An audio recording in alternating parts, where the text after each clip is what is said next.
দল ছিল জয়ের পথেই, তবে সবার আগ্রহ ছিল তার মাঠে নামার দিকে। কনকাকাফ চ্যাম্পিয়ন্স কাপে শেষ হলো ক্যারিবিয়া এফসির বিপক্ষের ম্যাচে। ইন্টার মায়ামির অধিনায়ক নামেন বিরতির পর, আর নেমেই পান গোলের দেখা, যা তার দলের জয়কে আরও করেছে সহজ।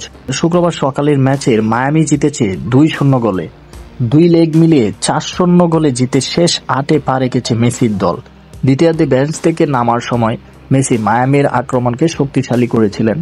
25 ফেব্রুয়ারি স্পোর্টিং কানসাস সিটির মুখোমুখি হওয়ার পর প্রথমবারের মতো পিছে ফিরে এসে রাউন্ড অফ 16-এর টাইতে দলকে 4-0 ব্যবধানে জয়ের পক্ষে সহায়তা করতে চোটের কারণে এর আগে মায়ামির টানা 3টি ম্যাচ মিস করেছিলেন মেসি।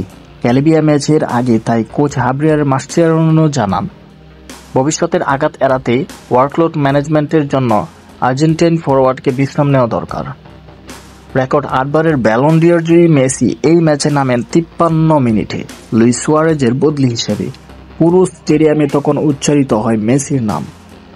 নির্ধারিত সময়ের খেলা শেষ হওয়ার ঠিক আগে স্যান্টিয়াগো মোরালেসের পাস থেকে বল পেয়ে সেটা রকেট গতিতে পাঠান জালে।